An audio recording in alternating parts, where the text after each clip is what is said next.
انہوں نے غداری کی اور اپنوں کی غداری کی وجہ سے اس وقت ان کو شکست ہوئی. پھر اس کے بعد 1799 میں سرنگا پٹم میں شو مرد مجاہد حضرت سلطان ٹیپو علیہ الرحمہ کی شخصیت، جن کو 1799 میں جو انگریزوں کے ساتھ لڑتے ہوئے پوری جرأت اور بہادری کے ساتھ انگریزوں سے مقابلہ کرتے رہے، لیکن اس وقت کا منافق میر صادق جنہوں نے غداری کی اور اس کے غداری کے نتیجے میں سلطان ٹیپو علیہ الرحمہ کی شہادت ہوئی، وہ مرد مجاہد تھے، وہ مرد مجاہد تھے. جب تک کہ سلطان ٹیپو علیہ الرحمہ اس ملک ہندوستان کے اندر تھے، انگریز کو یہ ہمت نہیں ہو رہی تھی کہ وہ یہ اعلان کر سکے کہ اس ملک کے اندر ہماری حکومت قائم ہوگی. اس قدر ان کا روب، وہ ایسے باروب شخصیت تھے. سلطان ٹیپو علیہ الرحمہ جب شہید ہو گئے، انگریز افسر اور اس کے جنرل کو یہ ہمت نہیں ہو رہی تھی کہ وہ مردہ جسم کے سامنے جا سکے. انہوں نے چلے مار کر کے اور پہلے چیک کیا کہ یہ پورے طور پر جو ہے یہ مردہ ہے یا نہیں ہے. چلے مار کر کے دور سے چیک کیا، ہمت نہیں ہو رہی تھی جنرل کو کہ سلطان ٹیپو کے بے لاش، سلطان ٹیپو کے مردہ لاش کے سامنے جو ہے وہ جا کر کھڑا ہو سکے. وہ مرد مجاہد جب ان کی جان، جب وہ شہید ہوئے اور جام شہادت انہوں نے نوش کیا 1803 میں، اس کے بعد 1803 میں شاہ عبدالعزیز محدث دہلوی رحمۃ اللہ علیہ نے جہاد کا فتویٰ صادر کیا، اور ان کی شہادت کے بعد وہ مرد مجاہد جن کا تاریخی جملہ تھا کہ 100 سال کے گیدڑ کی زندگی سے ایک دن شیر کی زندگی بہتر ہے. وہ سلطان ٹیپو جب ان کی شہادت ہوتی ہے، اس کے بعد یہ کھڑا ہو کر کے گورا اعلان کرتا ہے، آج سے خلق خدا کی، ملک بادشاہ سلامت کی اور حکم ایسٹ انڈیا کمپنی کا، یہ اعلان کرتا ہے. اس کے بعد شاہ عبدالعزیز محدث دہلوی رحمۃ اللہ علیہ یہ فتویٰ صادر کرتے ہیں. 1803 کے بعد پھر مسلسل یہ محنت جاری رہی، مسلسل یہ محنت جاری رہی.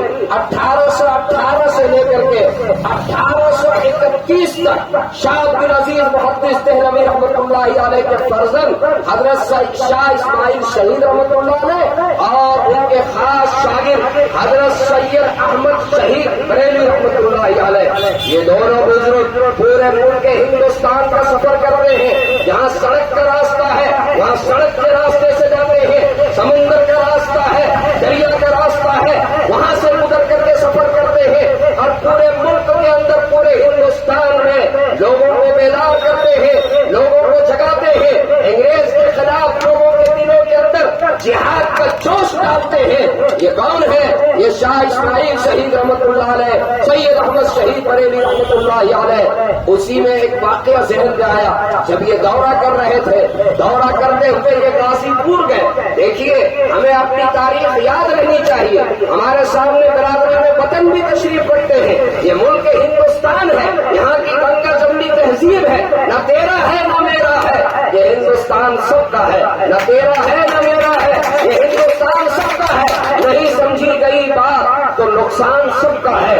جو مل گئی ندیاں وہ دکھائی نہیں دیتی، مگر مہاساگر بنانے میں احسان سب کا ہے. مہاساگر بنانے میں احسان سب کا ہے. میں آپ کو تاریخ بتاؤں، سن 1718 میں یہ دونوں بزرگ جب پورے ملک ہندوستان کا دورہ کر رہے تھے، یہ غازی پور پہنچتے ہیں. غازی پور میں ایک نواب ہے، نواب فرزند علی خان. ان کی قربانی دیکھیے، انہوں نے 1,00,000 روپے چاندی کا سکہ انہوں نے ملک کی آزادی کے لیے پیش کیا.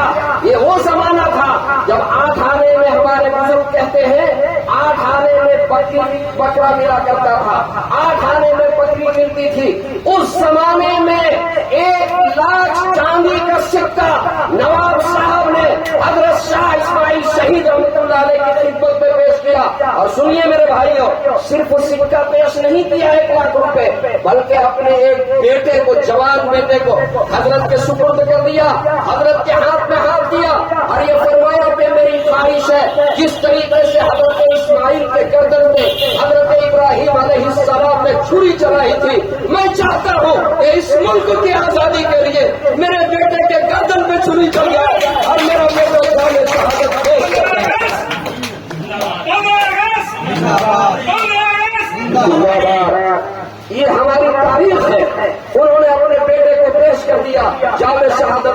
کرنے کے لیے یہ 1818 کے بعد سن 1831 تک پورے ملک کا انہوں نے دورہ کیا اور 1831 میں بالا کوٹ کے میدان میں جہاد ہوئی، جنگ ہوئی، بالا کوٹ کے میدان میں جنگ ہوئی اور اسی جنگ میں حضرت شاہ اسماعیل شہید اور حضرت شاہ اور حضرت سید احمد بریلوی شہید رحمۃ اللہ علیہ یہ دونوں وہیں پر جام شہادت نوش کیے.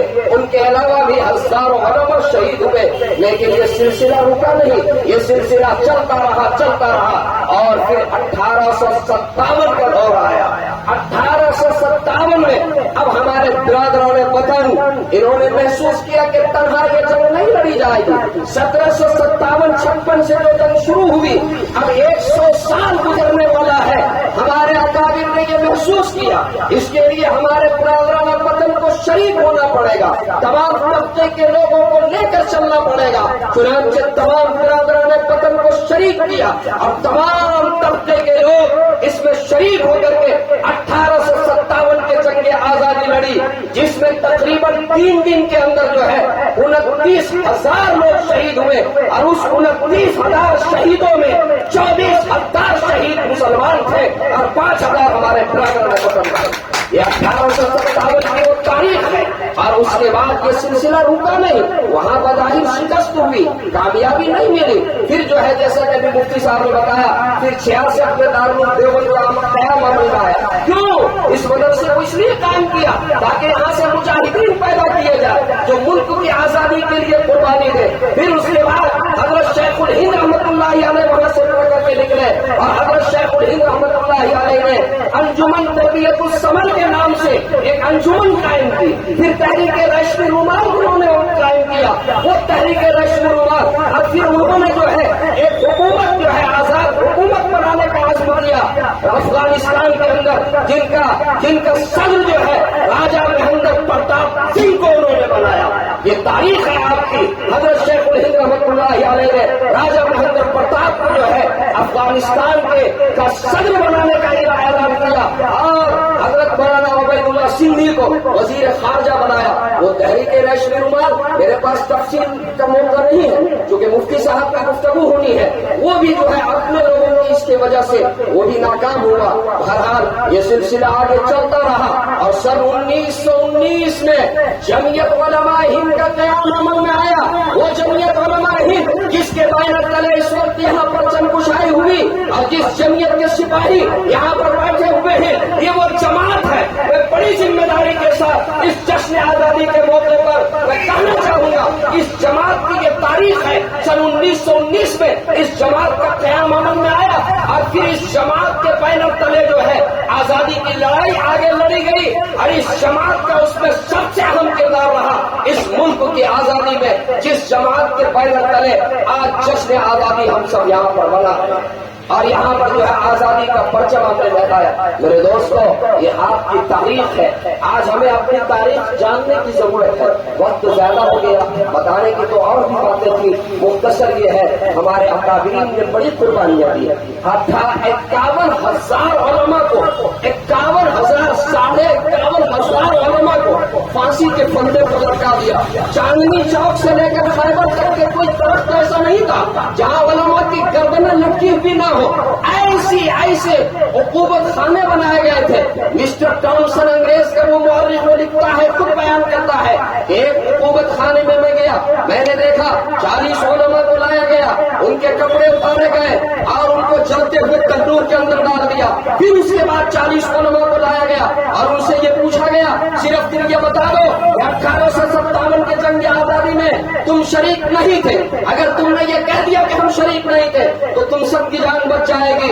وہ مسٹر ٹامسن خود کہتا ہے وہ 40 علماء انہوں نے کہا یہ نہیں ہو سکتا ہے کہ میں کہوں کہ شریک نہیں تھا. وہ 40 کے 40 جو ہے اس چلتے ہوئے تندور میں انہیں ڈال دیا گیا. انہوں نے چاہے شہادت نوش کی لیکن وہ اس کے سامنے انہوں نے اپنا سر نہیں جھکایا اور یہ نہیں کہا کہ ہم اس کے اندر شریک نہیں تھے. یہ ہمارے بزرگوں کی تاریخ ہے. آپ پڑھیے اپنے بزرگوں کی تاریخ.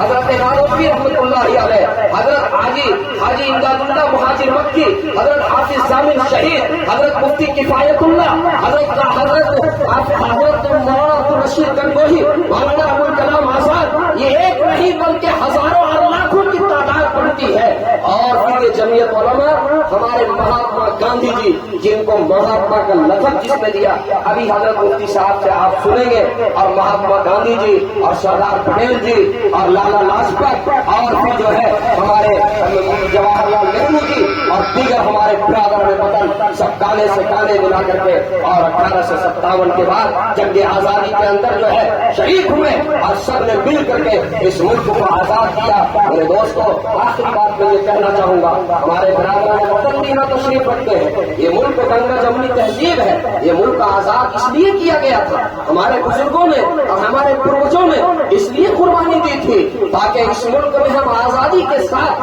تمام مذاہب کے لوگ، ہمارے ہندو بھائی، ہمارے سکھ بھائی، ہمارے عیسائی بھائی، ہمارے اور دیگر جتنے مذاہب کے لوگ ہیں، سب آپس آزادی کے ساتھ اپنے اپنے مذہب اور دھرم پر آزادی کے ساتھ رہیں اور جیے اور پیار اور محبت کا ثبوت پیش کریں۔ لیکن اگر کچھ لوگ جو فرقہ پرست ذہنیت کے لوگ ہیں وہ اس محبت کو اور اس بھائی چارگی کو بانٹنا چاہتے ہیں یا ختم کرنا چاہتے ہیں، میں اپنے بغودر کے برادر وطن کے سامنے اس گنگا جمنی تہذیب اسٹیج پہ ایک طرف ہمارے مفتی صاحب بیٹھے ہوئے ہیں تو ایک طرف ہمارے محترم بھائی برادر وطن بیٹھے ہوئے ہیں، اس گنگا جمنی تہذیب کے حوالے سے میں یہ کہنا چاہوں گا، آج ضرورت ہے کہ ہم سب ہندو مسلم آپس میں مل کر کے اور اس فرقہ پرست طاقت کو شکست دیں اور ہم اپنی گنگا جمنی تہذیب کو برقرار رکھنے کے لیے ہم قومی یکجہتی کا پروگرام کریں، ہم قومی ایکتا سمیلن کا پروگرام کریں۔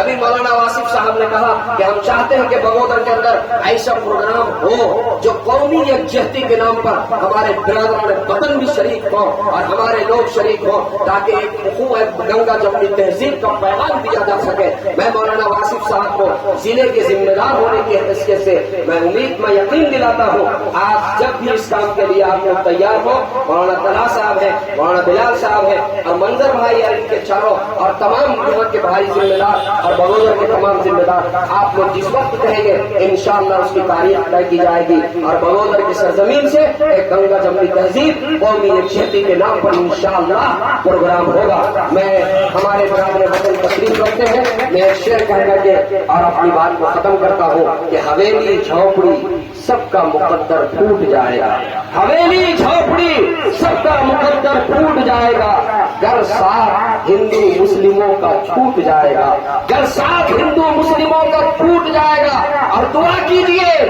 پیار کے رشتے ہم میں رہے قائم، دعا کیجئے پیار کے رشتے ہم میں رہے قائم۔ یہ رشتے ٹوٹیں گے تو بھارت ٹوٹ جائے گا، یہ رشتے ٹوٹیں گے تو بھارت ٹوٹ جائے گا۔ ہمارے سامنے پرمکھ صاحب ہمارے کے پرتنیدھی حافظ بلال صاحب ہیں، ہمارے جمعیت علماء ہزاری پاک کے نائب صدر حضرت مولانا منصور عالم صاحب قاسمی تشریف رکھتے ہیں اور اس علاقے میں تمام حکیم تشریف رکھتے ہیں۔ میں اس پروگرام پر آپ سب کو مبارکباد دیتا ہوں۔